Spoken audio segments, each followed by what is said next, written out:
사도신경하심으로 우리의 신앙을 하나님 앞에 고백합니다. 나는 전능하신 아버지 하나님, 천지의 창조주를 믿습니다. 나는 그의 유일하신 아들 우리 주 예수 그리스도를 믿습니다. 그는 성령으로 잉태되어 동정녀 마리아에게서 나시고 본디오 빌라도에게 고난을 받아 십자가에 못 박혀 죽으시고 장사된 지 사흘 만에 죽은 자 가운데서 다시 살아나셨으며 하늘에 오르시어 전능하신 아버지 하나님 우편에 앉아 계시다가 거기로부터 살아있는 자와 죽은 자를 심판하러 오십니다. 나는 성령을 믿으며 거룩한 공교회와 성도의 교제와 죄를 용서받는 것과 몸의 부활과 영생을 믿습니다. 아멘. 찬송가 484장입니다. 찬송가 484장입니다. 내 맘에 주여 소망되소서. 주 없이 모든 일 헛되어라. 밤에나 낮에나 주님 생각, 잘 때나 깰 때 함께 하소서. 내 지혜의 주여 말씀으로서 언제나 내 안에 계십소서. 주는 내 아버지 나는 아들, 주 안에 내가 늘 함께하네. 세상의 영광 난 보여도 언제나 주님은 나의 기업. 주님만 내 맘에 계시오니 영원한 주님 참 귀하셔라. 영원한 주님 내 승리의 주, 하늘의 기쁨을 주옵소서. 어떠한 고난이 닥쳐와도 만유의 주여 소망되소서. 아멘. 오늘 말씀 열왕기상 1장에서 보겠습니다. 열왕기상 1장 22절로 31절까지 말씀입니다. 열왕기상 1장 22절로 31절까지 말씀, 제가 가진 성경은 구약성경 509쪽에 있습니다. 제가 봉독해 드립니다. 밧세바가 왕과 말할 때에 선지자 나단이 들어온지라.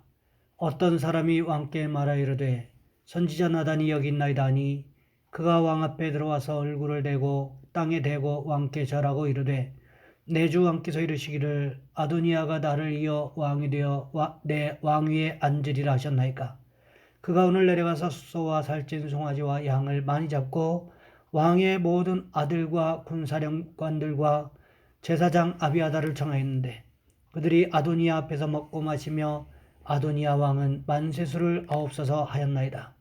그러나 왕의 정다와 솔로몬은 청하지 아니하였사오니 이것이 내 주 왕께서 정하신 일이니까. 그런데 왕께서 내 주 왕을 이어 그 왕위에 앉을 자를 종에게 알게 하지 아니하셨나이다. 다윗 왕이 명령하여 이르되 밧세바를 내 앞으로 부르라 하매 그가 왕의 앞으로 들어가 그 앞에 서는지라.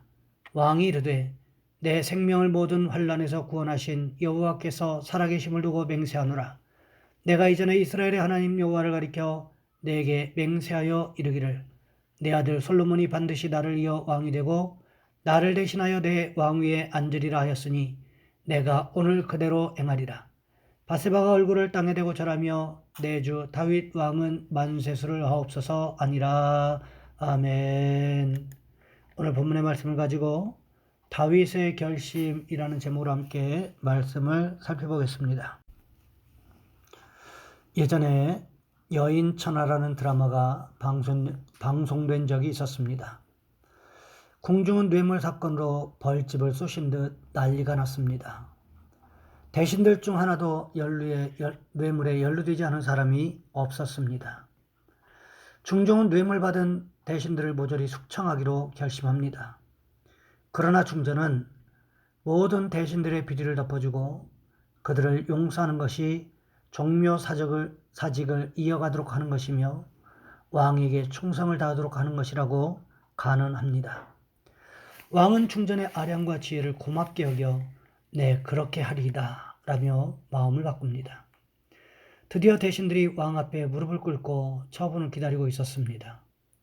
불효령이 떨어지고 파직의 중형이 떨어지기를 정정긍긍하며 기다리고 있었습니다. 그때 중종이 대신들에게 치부책을 내주며 자기 이름과 뇌물 액수가 적힌 부분을 각자 뜯어내라고 명령합니다.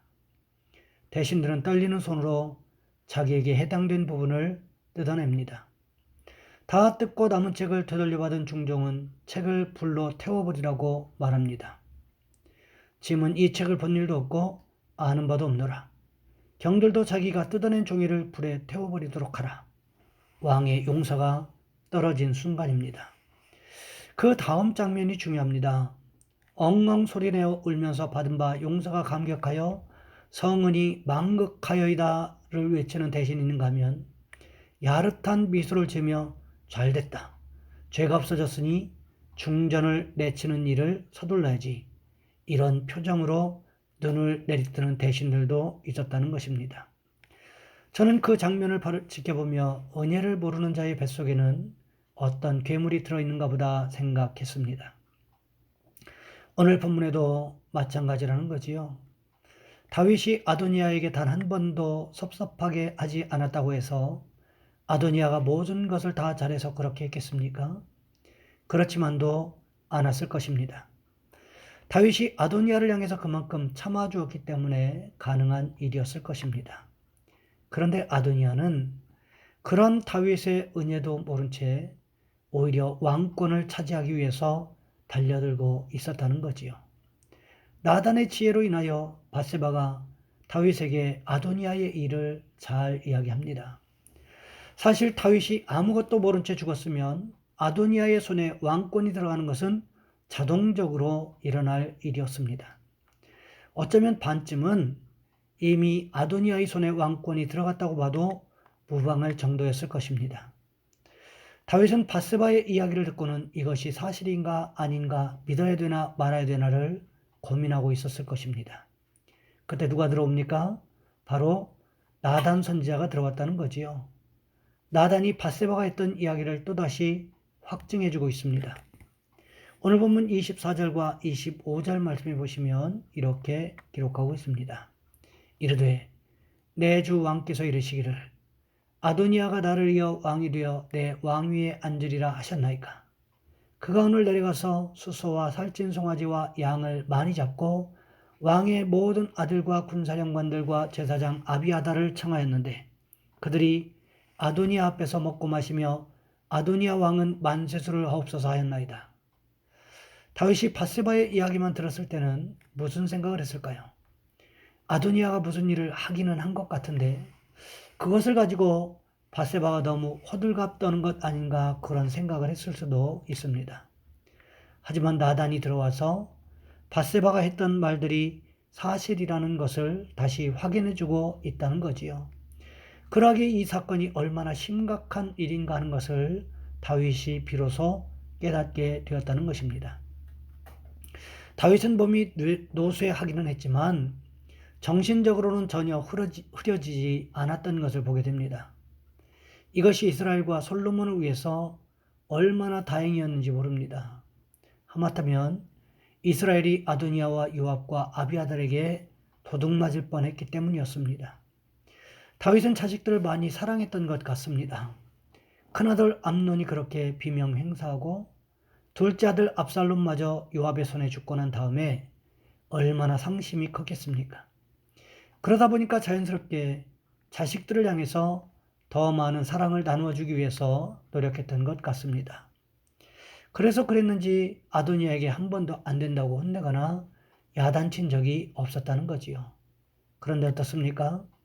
다윗은 아도니아에게 안 되라고 말해야 될 때가 왔다는 사실을 직감하게 됩니다. 이것을 어떻게 할 수가 있습니까? 오늘 본문 28절 말씀해 보시면 이렇게 기록하고 있습니다. 다윗 왕이 명령하여 이르되 밧세바를 내 앞으로 부르라 하매 그가 왕의 앞으로 들어가 그 앞에 서는지라. 다윗이 하나님께서 약속하신 것을 실행하려고 결심한 모습을 여기에서 느낄 수 있지 않습니까? 그렇다면 하나님께서 다윗에게 약속하신 것이 무엇이었습니까? 역대상 22장 5절 말씀해 보시면 이렇게 기록하고 있습니다. 다윗이 이르되 내 아들 솔로몬은 어리고 미숙하고 여호와를 위하여 건축할 성전은 극히 웅장하여 만국의 명성과 영광이 있게 할지라. 그러므로 내가 이제 그것을 위하여 준비하리라 하고 다윗이 죽기 전에 많이 준비하였더라. 다윗이 성전 건축할 마음이 있었는데 하나님께서 다윗이 피를 너무 많이 흘렸기 때문에 성전을 건축하지 못할 것이라고 말씀하셨습니다. 그러면서 내 아들이 너를 대신하여 건축하게 될 것이라고 말씀하셨습니다. 그런데 그 아들이 누구라고 언급되고 있는가 하면 바로 솔로몬이었다라는 거지요. 무슨 뜻일까요? 솔로몬이 왕이 되기로 이미 결정되어 있었다는 것입니다. 이것은 하나님께서 허락하신 것이기도 했습니다. 그런데 오늘 본문에 보시면 솔로몬에게 돌아가야 될 왕권을 아도니아가 중간에서 가로채려고 시도하고 있었다는 거지요. 이때 가장 중요한 것이 무엇이었을까요? 당연히 다윗의 결심이었다는 것입니다. 다윗이 결심했다는 것을 결정적으로 나타내 주는 말이 바로 밧세바를 부르라는 명령이었다는 것입니다. 왜 그럴까요? 밧세바가 먼저 다윗 왕에게 들어가서 아도니아에 대해서 이야기했고 그 이후에 나단 선지자가 밧세바가 한 말을 도왔기 때문이었다는 거지요.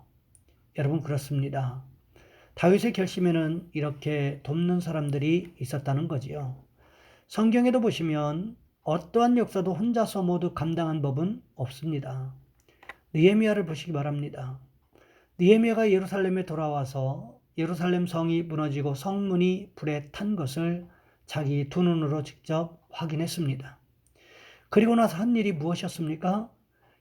예루살렘 성 재건을 위해서 43부분으로 나누어서 분업을 했다는 것입니다.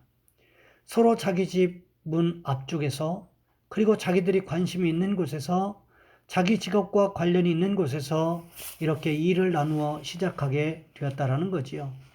그랬더니 예루살렘 성벽 재건이 52일 만에 완공되는 기적과도 같은 일이 벌어지지 않았습니까? 이것이 어디에서부터 시작되었습니까? 바로 사람들과의 분업 또는 협업에서부터 시작이 되었다는 것입니다. 오늘 본문에서 다윗이 아도니아가 아닌 솔로몬을 당장 왕으로 세우기로 결심했던 것은 바로 밧세바와 나단의 도움이 있었기 때문에 가능했다는 것입니다. 바라기는 우리의 삶의 주변에도 이렇게 돕는 사람들이 있기를 원합니다.